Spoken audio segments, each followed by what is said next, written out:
Bonjour. Aujourd'hui, on va voir si je peux résoudre le problème sur mon lave-vaisselle. C'est un AEG Favorite, référence F880 060 VIOP, version encastrée. Et le problème que j'ai, c'est que j'ai une vidange, sauf que le cycle s'arrête à chaque fois en me mettant le code d'erreur 20. 20, ce code d'erreur correspond à un défaut de vidange. Or, la vaisselle est bien vidangée, donc il y a de fortes chances que ça vienne du pressostat du, du lave-vaisselle. Alors déjà, comme vous voyez, j'ai déjà démonté les côtés du lave-vaisselle et je l'ai mis en position couchée sur l'arrière.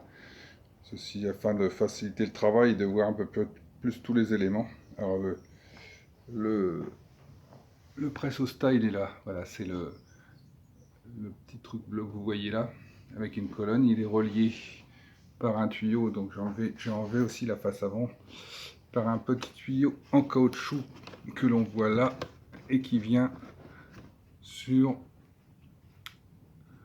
le bac en dessous le filtre. Ici, on voit la pompe de vidange. Et puis ici, on a le thermostat. Ça, c'est ce qui sert à réguler la température. Alors on y jetera un coup d'œil aussi parce que souvent des fois la température, on a l'impression que notre lave-vaisselle chauffe pas bien, marche pas bien. Il se peut qu'il soit encrassé avec tous les produits de lavage, de graissage, etc. Et puis effectivement, il ne fonctionne plus très bien. Donc déjà, on va regarder ça. Alors, comme c'est un défaut de vidange et que la vidange se fait bien, puisque j'ai pas d'eau dedans, ça peut être le pressostat, certes, mais on va vérifier aussi le tuyau de vidange, puisque il peut peut-être y avoir des déchets dedans, des petites choses qui font que ça soit encrassé. On va vérifier tout ça. Alors, on va commencer par désolidariser le petit tuyau de prise de pression. Alors pour cela, je vais utiliser un tournevis, un assez gros tournevis, en embout, qu'on va glisser entre le tuyau et le socle plastique. Voilà. Et en faisant une pression, on devrait pouvoir enlever tout ça. Voilà.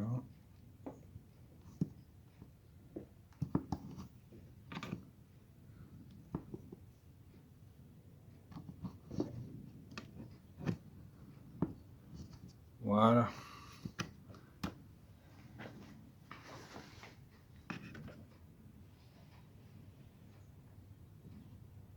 Apparemment, le tuyau n'a pas l'air bouché, semble propre.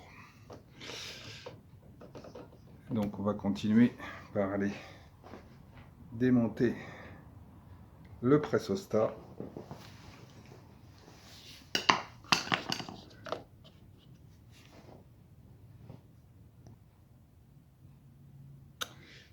Et pour cela, on va faire une petite pression sur les deux petits plastiques qu'il y a là. Voilà.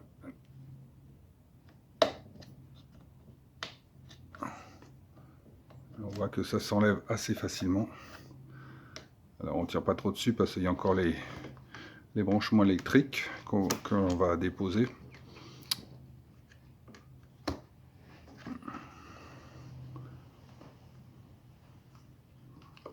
Voilà, ce petit...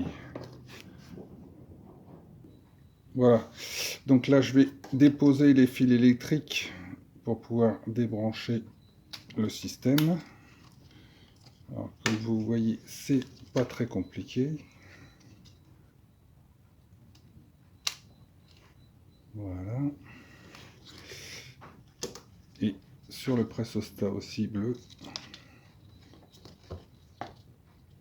on appuie un peu sur le plastique et on tire un petit peu dessus. Ça, normalement, ça vient tout seul.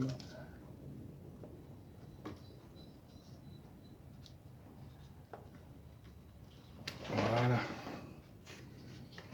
Voilà. Quand on a déposé ça, les fils électriques. On peut récupérer le pressostat, le tuyau. Et puis on va regarder si tout ça fonctionne. Donc effectivement, comme je disais, on s'aperçoit que ces capteurs, c'est un capteur pressostat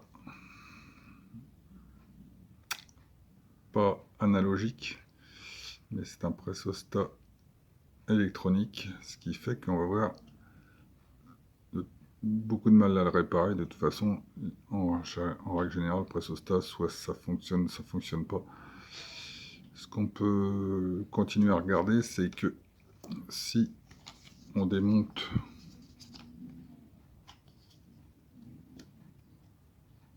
le pressostat, voilà, on voit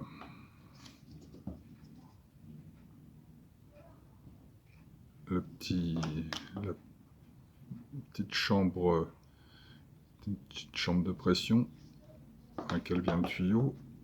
Voilà. Et puis si on continue à démonter,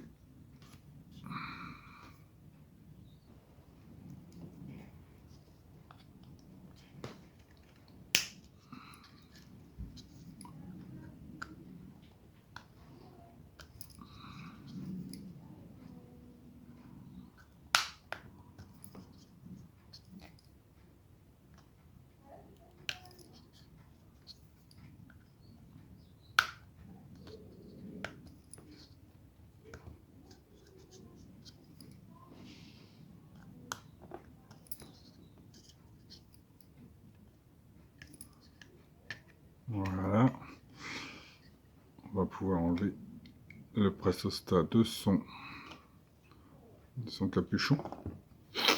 Et on s'aperçoit bien effectivement que c'est un système électronique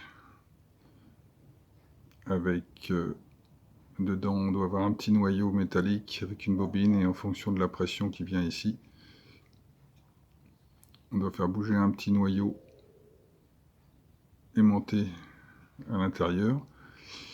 On a un circuit électronique ici qui doit nous donner un signal, puisque on avait sur la borne une, comme on l'avait dit, un signal plus 5 volts. Ici la terre et ici le signal de sortie. Effectivement, le signal va varier en fonction de la pression qu'il y a à l'intérieur. Donc on transforme une pression en signal électronique. Et là, effectivement, ça va être très dur à réparer. Alors on peut essayer de faire manœuvrer en soufflant, en aspirant. On l'entend d'ailleurs qui bascule. Mais à ce stade-là, on ne pourra pas aller plus loin, et il faudra sans doute changer cette pièce. Alors cette pièce, on doit trouver cette pièce avec comme ça, entière. Donc là je vais la remonter.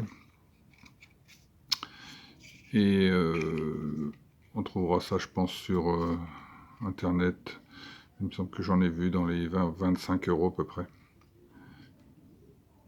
Et il sera assez facile de la changer, puisqu'on a vu l'endroit exact où elle se situe. Voilà. Donc je vais remonter tout ça.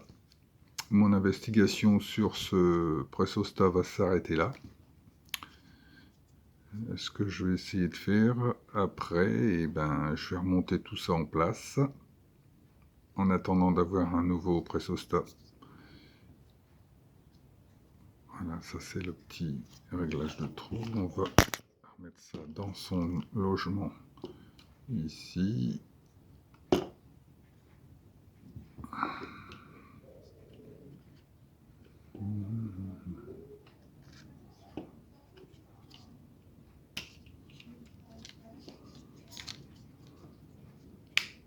Voilà, tout ça, ça vient se clipser.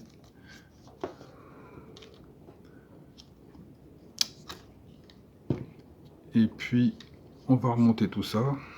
Alors, je l'ai fait manœuvrer quelques fois en soufflant, en aspirant dans le petit bout du pressostat, peut-être que ça l'aura débloqué, je vais voir.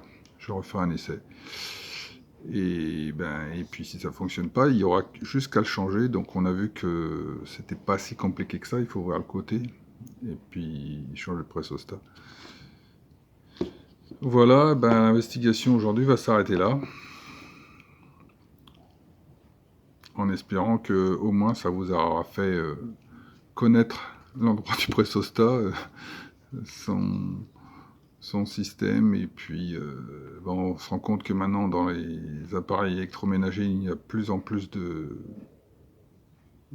composants numériques ou électroniques, ce qui fait qu'on a de plus en plus de mal, effectivement, à part un changement, prendre la pièce et la changer, mais on ne peut plus réparer comme c'était une époque. Voilà, sur ce, je vous dis bonne journée et à bientôt.